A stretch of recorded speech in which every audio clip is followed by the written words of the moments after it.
everybody. I am Dr. Cindy Howard, a chiropractic internist and nutritionist, and your host of the Positively Altered podcast, where we discuss everything and anything with maybe a health spin and maybe not, but certainly no filter. And we're really excited to have you here today.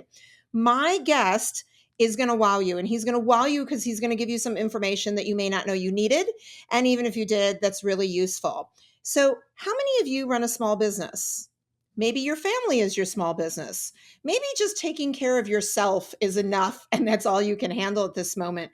But we're going to give you some really great tools today on how to manage some of those things with some guidelines. So go get your journal or your notebook or that little scrap piece of paper that's on your counter, because you're going to want to write some things down, and take a listen to our sponsors. They're super important to me, and then we'll be right back.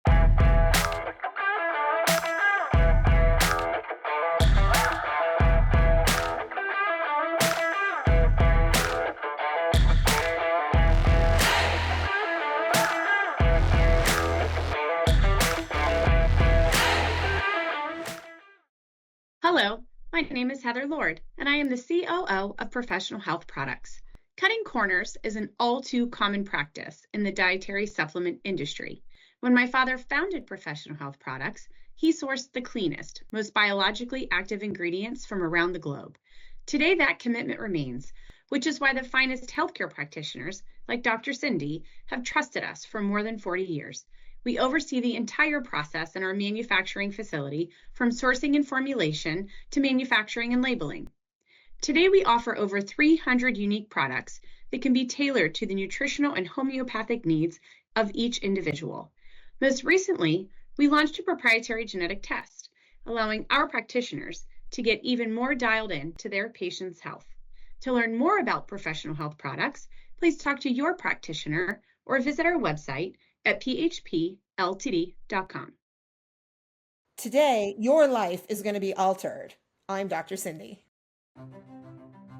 Welcome to Infinity. We have worked hard to create an electronic claims website that is simple and user-friendly. This is the public side. You can log into your personal web portal here. This is your dashboard. You can personalize it to your liking here. Our main focus has been to allow you to submit and edit claims as easy as possible. You will find our claims editor and claims processing is simple to use and straightforward. Our quick action bar is where you can find your most important information. Most of these icons will take you directly to the claims the number represents. You can easily view if you have any messages in your inbox of any unread alerts by looking for these blue numbers. To view the rest of our training videos to get the most of your Infinity experience, click this icon. We hope you find this web portal simple and easy to use. Thanks for letting us serve you.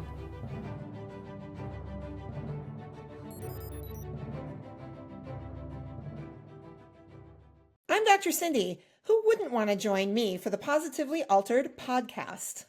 All right, everybody. I hope you have your pen or your pencil and your notepad, because you're going to need it today. I want to welcome to our podcast Kevin Christie, who is a chiropractor and entrepreneur. And I am super excited to learn today, Kevin. So welcome. Great to have you. Thank you. I'm excited. This is great. This is going to be fun. It is going to be fun, because if it's not fun, it's going to be super short. That's how it goes, right? We cut it off So if we're not having a good time. I'll keep tabs of the time. Absolutely. So let's hope this is a long one for everybody today. I want to jump right in, right? Because handling life in small business has to be strategic, right? That's super important that we have a plan, we have a mindset.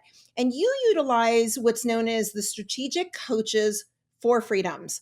What does that mean? What are those freedoms? Yeah, definitely. I've been a member of theirs for 11 years now, and it's really been a great operating system for me as an entrepreneur.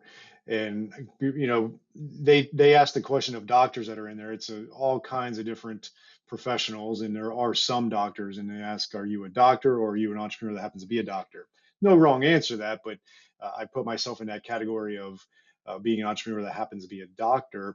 And strategic coach has one of many concepts, which is the four freedoms, and that's freedom of money, freedom of time, freedom of purpose, and freedom of relationships.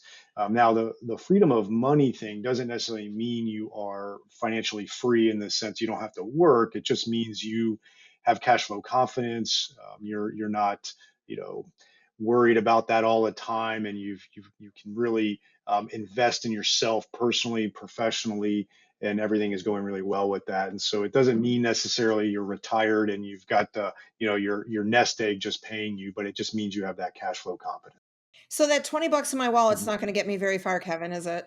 Depends. What country are you in? Yeah. Not this one. Right. You know that not the one I should be in with 20 bucks in my wallet, Yeah, right? exactly. I might have Hmm. to relocate. So let's talk about the money aspect a little bit because I think they're all important, right? But I think the money is what really stresses people out a lot, especially today, right? Things are very expensive. It's hard to get ahead. I know I have 3 kids I'm putting through college, right? Like Hmm. that thought process is, I think, very difficult for a lot of our listeners. So let's dive in a little bit more. Like, what do we need to Hmm. look at from a money standpoint to help us with that cash flow? Yeah, I mean, I think there's a multifaceted approach to looking at it, but one is like honestly psychology, right? I know there was a recently a whole thing floating around on, I think it was Facebook. It was talking about what a family income needs to be in these cities to live comfortably, and it was like $250,000 in a lot of these cities. And I had a question that I commented on there. Is like, well, what does live comfortably mean? And has that just changed in the eyes of the American, where it's like to live comfortably, you feel like you need a 5 bedroom house, you need everybody in the household needs cell phones, everybody needs cars, you want to have that European vacation. Like, so I think a lot of it is our expectations of what comfort is has just changed to where it costs a lot more money to quote unquote feel comfortable. Whereas if we were to roll back the clock 50 years, being comfortable was a whole lot different, right? Like if you could have a family of, like, my parents come from big families of 4 kids and 5 kids, and they had 1,800 square foot houses. Nowadays people will complain if they don't have at least 3,000 square feet, right? And so I think that's one big part of it is definitely the psychology of what comfortable is. And then I think you also have to get a grasp of Parkinson's law, which is the more you make this, the more you spend, right? If I magically waved a wand and that person goes from 100,000 to 200, it'd be pretty impressive. Within a year, they'd be feeling tight again, most likely. Right. And so I think you got to get the psychology really fixed. And then there's the reality. Yes, things do cost more. Running a business costs more. Your personal life costs more. And you really have to, you got to get clear on what it's going to take to operate. And ultimately, you've got to get out of that commoditization trap that happens in a lot of professions, obviously, healthcare being one of them.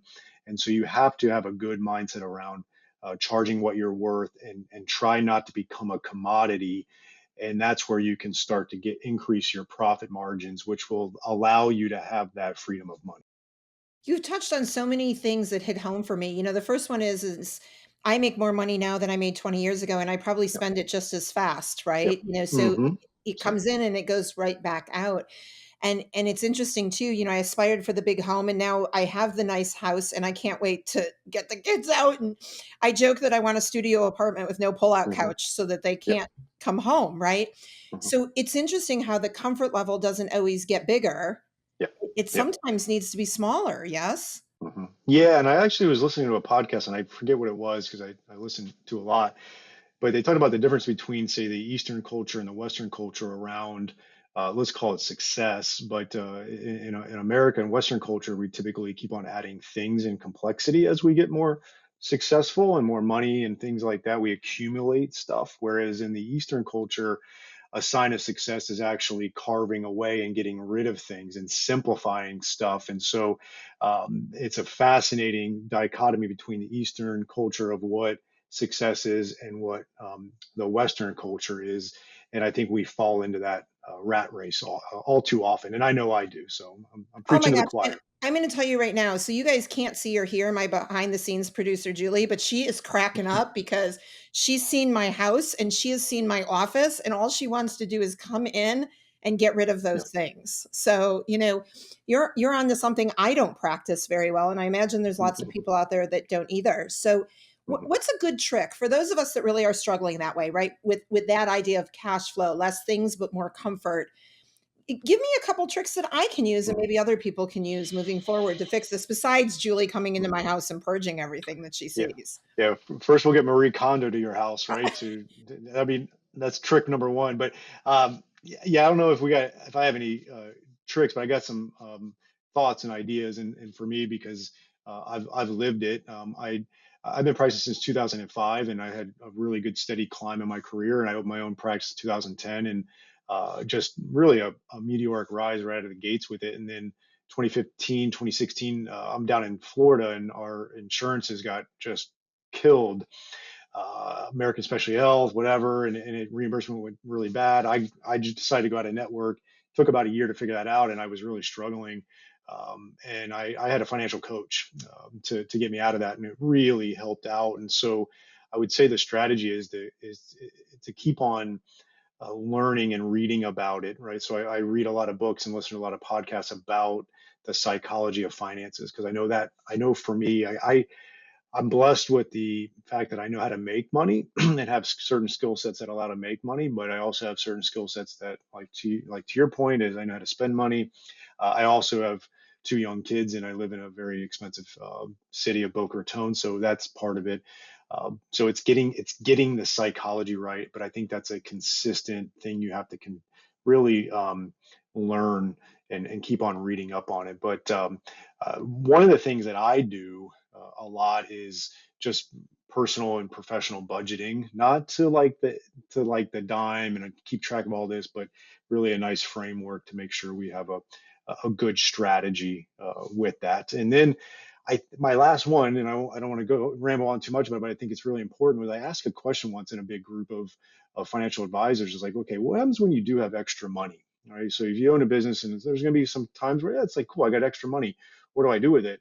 A lot of people waste it and they buy things. And he talked about the four buckets that he advises his clients. So let's just say you got all your emergency savings, all your personal budget, like your groceries and your essentials are all, you're good there. And you just got literal extra money. He has four buckets. One would be, personal discretionary, right? You want to remodel the kitchen, or you want to buy a second home or a car, whatever. Second would be debt. Third would be investment for retirement, and fourth would be like professional development, business development in that bucket. And he just talked about, really categorizing your priorities within those buckets. And when you have extra money, tackling some of that. And depending on your scenarios, it might be debt, it might be retirement, it might be the kitchen. But that's something that I use as a framework for our family of like, okay, let's make sure um, we've built a financial fortress around our family, which I feel like we have, in the sense of whether I pass away tomorrow or I live, it's going to be really hard to take us down financially, and my wife and kids. So I built that, and then now, like, let's plan out with the extra money what to do with it. So we have a strategy, and it just doesn't get wasted. I think that's great. What are they, there's a saying, I don't know what it is about, if you need a plan, right, in order to execute. If you just throw Yeah. enough spaghetti against the wall and hope it sticks, most of it's Hmm. going to fall eventually, right? And, Yeah. little cliches there, but it's really true. So I think strategy is huge. Hmm. Now, I'll tell you something else I've really had to learn over the years that I feel I'm pretty good at, but I still need to learn better, is that bucket of time. Yeah. So as the freedom of time, right? Everybody gets the same amount of minutes, same amount Hmm. of days, and yet a lot of us say we just don't have time to accomplish things. So in that bucket, what strategies do you use or recommend to help us balance Yeah. so that we feel we're getting use of that 24 hours a day? Yeah, and I think there's seasons of life, right? I'm 44 years old now, and when I was 30, 34, I waited to have kids. So my kids are 4 and 2 now. So I worked hard. I put a lot of effort in, and I didn't have a freedom of time as a single adult trying to build a business or two. But now that I'm in the space that I'm in now, I'm willing to change dollars for time. And so I think you have to understand what season of life you're in. There's going to be times where you're going to work harder and time wise than others. But then once those financial resources come in, goes back to having that cash flow confidence, and you can reinvest in delegating to the right people. That's, I think, is a big step into it, is delegating off all the things that you're not good at and great at. And that's a really good strategy. The other thing, honestly, is just getting ahead of your calendar. One of the coaches I've had in the past, he showed us his calendar once, and it looked like hell. Honestly, it was like so many things on there, and he was an executive, and he had an executive assistant. And he said, he's like, my executive assistant, we book out my calendar 3 weeks in advance, and you probably think I look like a prisoner to my calendar, but if you look at this, it frees me up, because he puts on there things like, you know, a free day, right? So Friday, free day, going to spend with family, or white space where it's just open and no one can block anything in there, or deep work where I got a 2 hour block where I'm going to go to the coffee shop and just work on writing or something, the gym. So he books in the freedom, right, Mhm. onto the calendar so it doesn't get eaten up by everything else. And that's been a strategy that has helped me for sure. And as a practicing chiropractor, I'm going to be I'm down to Monday, Wednesday, Thursday with treating patients, and so I built a practice that can have an associate that can handle the other days, and so it's just I think those are a few strategies to start thinking about with time, but delegation is a massive one for that. I love that. I mean, I think for me, two things. I used to keep a big paper calendar, and one Monday every single month, I would literally draw a big giant X through the day. Hmm. And although it was painful because I was trying to fit things in, and I'm like, oh, I've got this open day, I could do it. Yeah. I just didn't, right? I left it for Hmm. whatever needed to be done for myself on that Yeah. given day. It was, yeah, it was super powerful to be able to do that. So I love that strategy. And I think allowing yourself the commitment of other things that you think don't deserve the time, right? Like whether Yeah. it's eating or working out or time with your family or reading or just doing nothing, making those appointments for yourself just like you would keep a doctor's appointment, right? You want Yeah. your patients to show up on time, but we also want as humans us to show up on time for the things that are important. So, Hmm. yeah, that's great. All right, so we got two more. We got relationship and purpose. Which do you want to take first? Yeah, let's go relationship. Awesome. That's a big one, right? That's going to be everything from friends and family and all that, and the kids, and I've done a good job of that. I think recently, where I struggled in the past, I was previously married once and no kids, and but there just wasn't a freedom of relationship in that, and it's been amazing to be in a great marriage with great kids and family, and close by to family. So those are, when people think of relationships and optimizing for that, those are the obvious in a lot of ways. Something that some people don't think about in the way I think about it. I'm just going to apply it to my chiropractic practice, uh, but it's also like the relationships that I have in the community that I do want and the ones I don't want, right? Like I don't want to have to go and do certain things in the community to try to get patients. I want to only maybe meet with certain types of individuals. Or if you do this right and you cultivate a practice or a business that has great patients and team members, those are relationships that you enjoy, right? If 60% of your patients are ones you don't like, then you've built a practice that's not serving you and it's a problem, and you don't have freedom of relationship. But if you have a practice that's like 90% really good patients, because there's always going to be the 10% we call it, the 10 percenters. Like, there's no way around it. There's going to probably be 10% of your patients that are like, not ideal.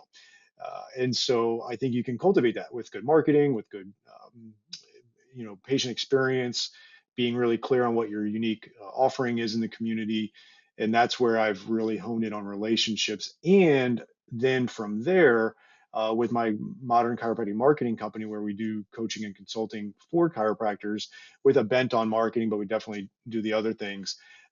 I've got right fit clients that I work with and chiropractors that I work with, and if they're not, I'm willing to offboard them, and I want to work and really have relationships with them.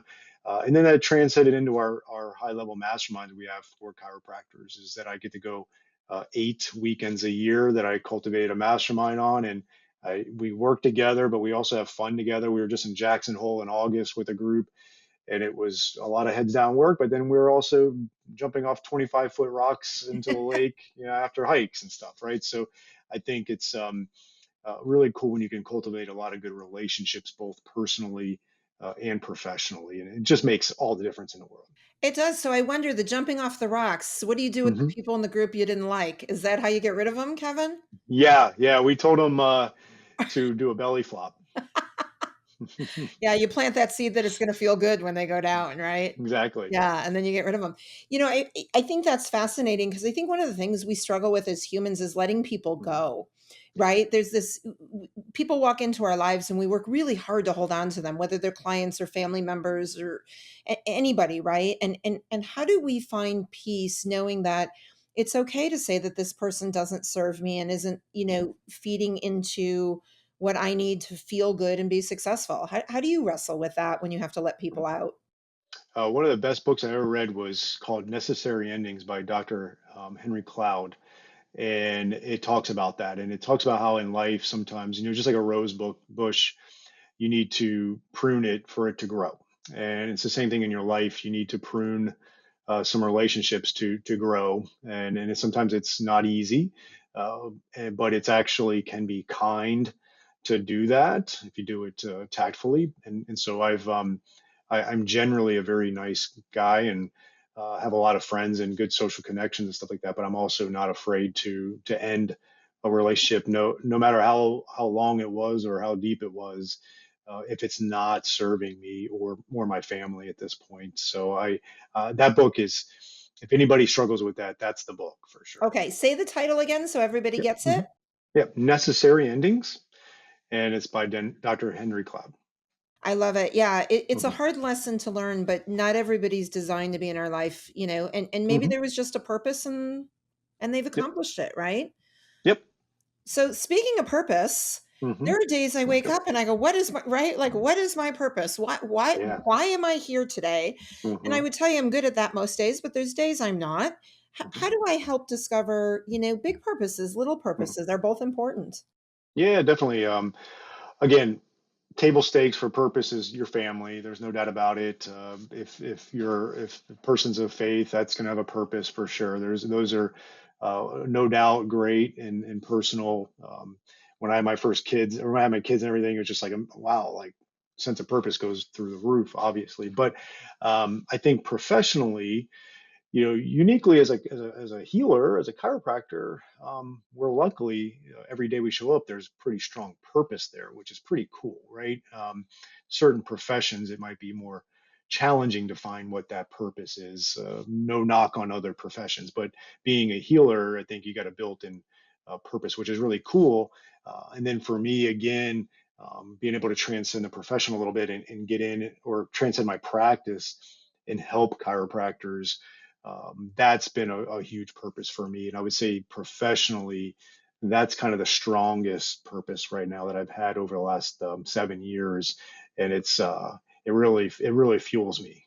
It's exciting, and having that purpose makes the hard work not as hard for sure. Do you find when working with your clients that there's one of these purposes or freedoms that's really harder to accomplish than the other? Yeah, I mean, for the chiropractors, it's definitely the money thing. um, right? It's tricky for a lot, but then it's interesting. I mean, as we can imagine, there's oftentimes an inverse relationship between money and time. There's a lot of people we know that have a lot of money, but they work 65, 70 hours a week to do that, and they travel for work, and they don't have any personal life around it.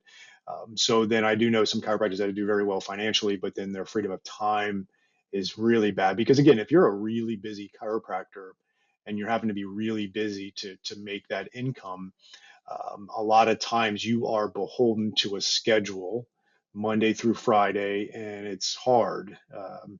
And so there can be an inverse relationship there. But I would say most often when I'm working with chiropractors, it's the money, and then it's the time after that.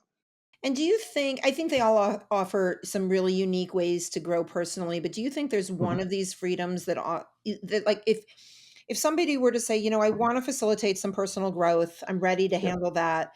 Is there Mhm. one in particular you would point people to work on first? Well, I would do it. I'd want to do an audit. And one of the things, again, that strategic coach talks about, this is their framework with the four freedoms. It's interesting because what they talk about is you need freedom from to have freedom to, right? So if I said, Cindy, I'm going to give you a freedom of ultimate time.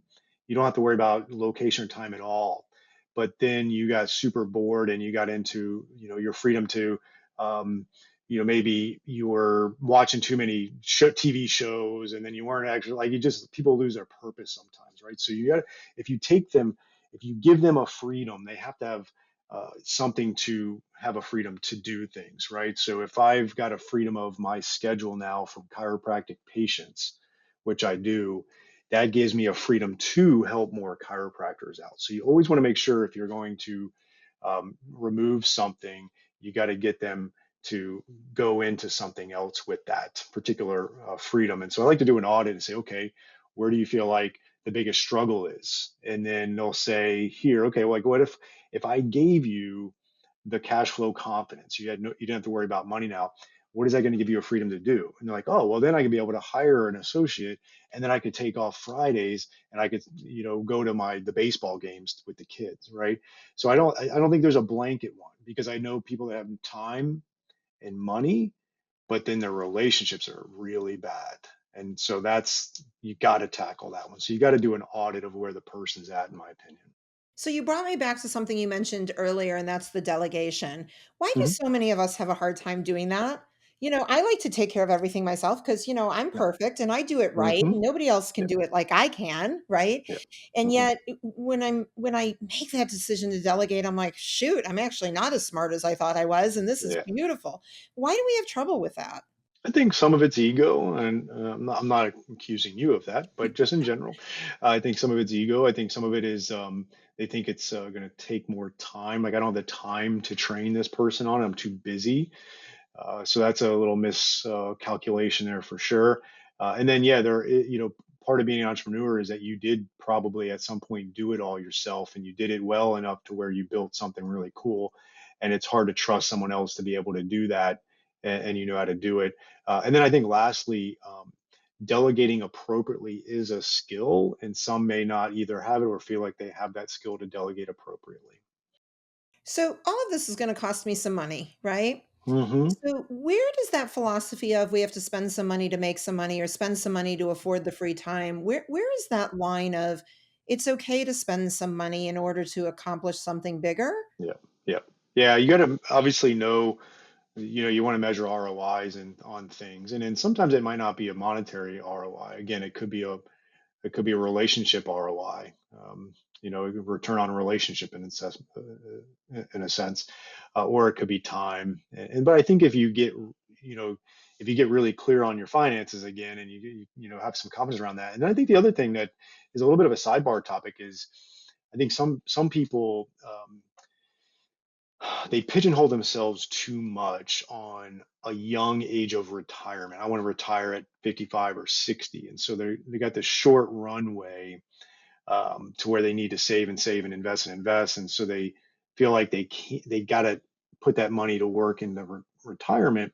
Versus if you actually said to yourself, like, I'm not going to retire. I'm just going to always do what I want to do, and then you would have a little bit better of a psychological feeling of investing dollars into people or technologies or skill sets that free you up consistently. Like, one of the exercises I did is, if I was retired tomorrow, what would I do? And I just wrote out exactly what my Monday would look like, my Tuesday, like all the activities I would do, golf and read and all that. And then I said, it's like, okay, what of these could I not do, if I just keep working? And there really wasn't anything on there. I mean, I've got a limiting factor of having young kids where I can't just go travel the world all the time, like if I was 65 and retired. But I could do all those things. I just had to be strategic about it and getting like back to what I said earlier about getting ahead of it on your calendar, or investing money in people and technologies and capabilities to free me up to have Fridays off and be able to go play golf. And so I kind of just I like doing these thought exercises like that. And that really helped me out to get a grasp of that, and then to invest money into that vision. Yeah, it's interesting. So when you asked it, the first thing that came to my mind, if you said, Cindy, you can retire tomorrow, what would you do? Hmm. You know what? The same thing I'm already doing, Yep. actually. Like I love Yeah. what I'm doing, right? Hmm. And I think I would shift the amount of time I spend doing some of the things that I'm doing, Yep. you know? Hmm. Because I'd like my concentration to be a little bit different, but I think I've built a life where I truly love when I wake up in the morning showing up for the things that I show up for. So, Yeah. and I always joke I'm never going to retire because I'm going to live to be 112. And who can retire at 65 when you're going to live to be 112? Because I will be broke. I mean, you do run out of money at Yes. some point, right? If Yes. you're not working for 60 plus years. So, And you're not wrong there. I'm big into the lifespan and health span thing, and yeah, the days of retiring at 65 and dying at 67 for a lot of people is just that's the 1960s. There's going to be a lot of that, and yeah, if you're doing what you love doing, why would you retire? yeah, it's a great question. So maybe, and I'm just throwing this out there because I'd love your Hmm. feedback. Maybe the shift is into that mindset of retiring because people do think about no more income, right? And Yeah. living off what they have. But maybe just a shift in how you do spend your time or your Hmm. money in a way that maybe is a little more positive, right? So it doesn't feel like the grind every day. Exactly. And that's exactly the point is you want to, if you can really tackle those four freedoms, and that's going to help you with a vision of where to get to and what it takes to get there. And it's not going to happen overnight, but it'll happen. So who's your favorite client? What does that look like to you? Speaking of As far keeping as, people that you want around you. If you could yeah, pick your definitely. favorite person, your favorite type of Mhm. person that calls you Yep. tomorrow and says, "I need help," Mhm. who are Yeah. they? Yeah, I'll just put it as far as like working with chiropractors. It's definitely the evidence informed chiropractor that's is ambitious, works hard and resilient, and it has is a beginner's mindset and is willing to take information and apply it once we agree upon it. I never put them in a box. We don't have like scripted things and you got to do this and you got to do that. We have frameworks and we get an agreement with it and then they implement it. And then they're willing to invest in themselves professionally, like I have over the years. Those are the ones that are just truly enjoyable to work with, where they are very receptive, but work hard and realize. I think the biggest thing that I wish I could have everybody have is understand that um, working hard is okay. And and if you're going to do something big, you have to work hard. I think in our profession as chiropractors, we got a unique situation happening where a lot of the associates don't feel like they're making the money that they should be making, and they feel like, or some of the reality is the only way to really make real money is to own the practice. But there's only a small percentage of people that really have that entrepreneurial ability to open up a practice that's going to then be really big enough to pay them well. And so a lot of them jump out into the wild, right, and open a practice, but they have no business or marketing training whatsoever, and they don't have the knack for it per se. And they actually, for many years, make less money as a business owner than they did as the associate, plus all the added stress to it. And so um, I like the chiropractor that's willing to put in the work and really understand what it takes to build a successful business. I love it. So if you're out there and you're struggling, or you go see a chiropractor and you think maybe Mhm. your doc is struggling, Yeah. walk in with a little business card that says Kevin Christie on it, right? Yeah. Because this is great info. I want to switch gears just for a minute because you shared with me one of your favorite books that really resonated with me from the standpoint of the message behind it. And it's called The Gap and the Gain book, Yeah. right? Mhm. And it talks about actually the word power, which is Mhm. one of my big words. Do you mind sharing why did that change your life, that book? Yeah, definitely. And again, it's written by the founder of Strategic Coach and then also Dr. Ben Hardy, who is not um, an employee of Strategic Coach or anything, but it's really good because what it talks about is we have this inherent flaw in how we measure ourselves. We measure ourselves to the ideal, right? So I'm 44, and I keep on thinking of myself as like, I at 50, this is where I want to be, and it's a vision, and that's fine. It's okay to have an ideal. So you got to have a vision, but the problem is you measure yourself against that ideal, or your neighbor or whatever, and that is called the gap. What you need to do is actually measure yourself back, right? So if I measure myself back from age 35, like I've 10x'd a lot of things in my life. And when I think back of like where I was at 35 versus now, I this is great. Or if I were to go back to my 26-year-old self when I graduated chiropractic school, and you say at 44, this is where you're going to be, like I would have been doing backflips back then, right? And so it just changed your mindset is when you start to look back where you made the progress, where you have improved. Stop measuring yourself against the ideal, because that's like chasing the horizon. It's always going to move forward, right? So like when I get to age 50 and I achieve my vision, which I will, I'm going to then say, well, I wish I had this and this and this. And like I'm going to keep on moving forward. But that's just forward progress, which is great, but you can't beat yourself up over where you're not at yet. So this word ideal kind of scares me a little bit, right? Because Hmm. based on who's ideal, right? And Absolutely. and I think that's been, I remember growing up, right? And you saw, back in the day when you actually got magazines in the mail, right? Hmm. All this online stuff. But we got magazines that we would measure ourselves against how we looked and how pretty we were and how much money we made, and especially with the stars and what we aspire to be. And yet I actually think to myself, I'm not even sure I would want that life anymore, Yeah. right? That Yeah. ideal that was presented to me as a young girl Hmm. is very unattractive to me now. Yet, to your point, I have certain things that, yes, I will also accomplish in my life that I will then deem successful that have nothing to do with this, right? Everybody else's Yeah. standard. I think we do that a lot. I think we measure ourselves against our friends, our family members, famous people. And I'm not sure why we do that. I think it's pretty detrimental. Yeah. I think it's human nature too, though, unfortunately. Yeah, how do we change human nature, Kevin? You got an answer Yeah. for that? Not yet. Where's the book on that? I think we all Yeah. need it, right? Hmm. Yeah, it's amazing. And I think, the other thing is, to that point of the words, is we give certain words certain power that then set us up for either our success or our Hmm. failure as well. Hmm. And I think we've got to be careful how we do that. Yeah, absolutely. Yeah. So what's the big goal for Hmm. you? What's coming up? What are you doing? Oh yeah, got a lot of things going on, but just we're really excited about our coaching program, and we do marketing for chiropractors.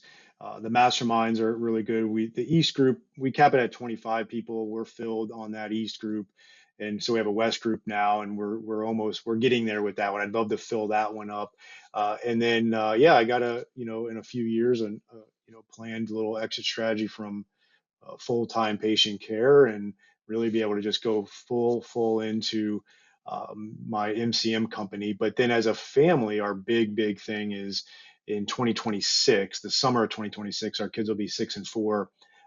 We'll be doing 6-week immersion trips each summer into different cities. So we're going to start out with Paris, then the next year Florence, and like really try to immerse into that. Not just live like say just a tourist, but rent an Airbnb for 6 weeks, learn how to cook, do that stuff. So that's kind of a big family vision of ours. I love it. I've been fortunate enough to take my kids to some other countries and see some culture. One of my goals, which I failed on at this point, was to be able to do that over the course of a summer. Just take the kids, we book a Mhm. trip to a city, we book a home trip from the city, and everything in between. We just kind of, you know, see Figure what out. happens.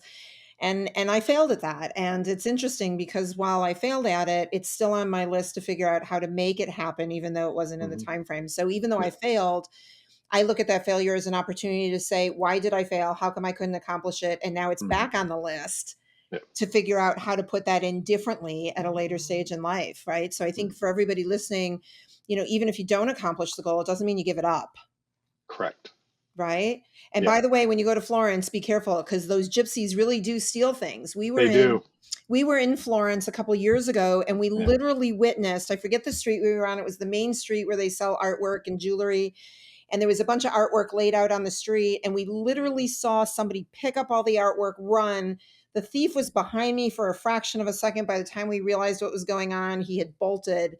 And like normal everyday things there, it, Yeah. it, it was crazy. So Yeah. keep your wearables, your important stuff real close, because just nuts, but beautiful city, Mhm. beautiful city. Definitely still worth going, even if they rip you off. I think they're doing that now in this country too, so it may not Yeah, it depends for sure. it may not matter. Oh my gosh, this has been great. Kevin, I want you to hang tight. We're going to take a quick break and then we're going to come back and do something fun that I did not prep you for, but I promise it won't be painful. But I want you to take a listen to a couple more sponsors, everybody. Reread your notes. This is good stuff. The 4 freedoms in order to figure out your entire life, right? We're going to be right back with Kevin Christie. This is your weekly dose of Dr. Cindy, the Positively Altered podcast.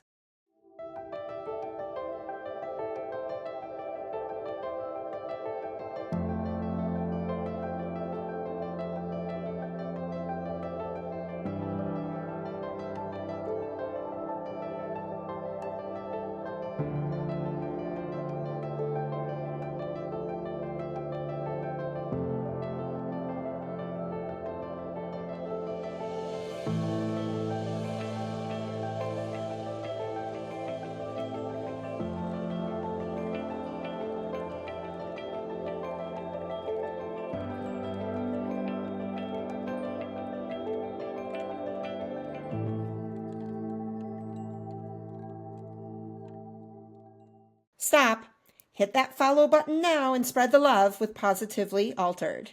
And we're back with Kevin Christie. Well, here we go. It's the rapid fire questions. Kevin, just whatever you think, the first thing off the top of your head. I want a true, honest, transparent answer. You ready to go? Yes. All right. If you could make snow any color in the entire world, what color would you make it? Blue. Why? It's my favorite color. Okay, that was easy. All right. Everybody always asks the question, if you could pick one famous person, dead or alive, that you could have lunch with, who would it be? I actually could care less about that. I want to know what you're eating at that meal. Oh, I am eating a ribeye that is medium rare. Oh, you eat it the right way. Of Oh, course. I'm so little charred on the outside. Yeah, that whole well thing where it's totally dead, it's like no longer yummy. Yeah. Okay. You have your choice of being a professional singer, a professional dancer, or a professional actor, and you'd be really good at it. Which one do you want to be? Actor. And what would you star in? I would star in a country western saga, but a good one. So like movie, but a good one. So like movies or TV or Movie. Netflix, is it Netflix? Oh, like a Netflix. Exactly. Like a Netflix. Like Okay. a Yellowstone. And are you the hero or are you the bad guy? That's a good question. I'll be the hero. You'll be the hero. Okay. If you could excel at any Olympic sport on the planet to win the gold medal, what sport do you pick? That would be the 100-meter sprint. And why? Because I'm slow and I always wanted to be fast. Oh my God, you have great answers. All right. And last but not least, what was your favorite thing about doing the podcast today? This was fun. And I think it was just being able to really talk about the importance of having a framework of vision. And the questions you asked really helped do that. And I think it's important. A lot of people are in this kind of malaise in their life. And it's very, timely for me in my mid 40s. Tends to be a struggle for people that aren't finding their vision. I've got a lot of good buddies, even though they do pretty well. They're struggling right now, and there's a chasm between, the first half of your life and your second half of life. And if you don't get that vision right, then it becomes very, very challenging. And so I thought this was a great topic to help people out, not just young people or old people, but just anybody. I love it. So if people want to find you, get in touch with you, how do we do that? Go to modernchiropracticmarketing.com and there's a form on there you can fill out. You can email me at kevin@moderndeskjockey.com. I know it's a weird email, but that's my best email to get at me. And you've got your own podcast, correct? I do. Yeah. Modern Chiropractic Mastery. Oh, say that again. I was talking over you. Say that again for everybody. Yeah. Modern Chiropractic Mastery is the podcast. We're over 7 years going every week. Haven't missed a Thursday. We release on Thursdays, and it's been great and consistent, and it's been fun. It's amazing. So check his out, and then a day later you're going to check mine out. Please follow Kevin because he's got some really important information. I will tell you the favorite thing about the podcast for me today is I was able to revisit some of the things I do well, and maybe sometimes more importantly, some of the things I still need to work on in my own personal life with my 4 freedoms. So everybody, thank you today. If you want to check me out, go to drcindyspeaks.com. Again, the book is Positively Altered, Finding Happiness at the Bottom of a Chemo Bag. I hope today left you positively altered.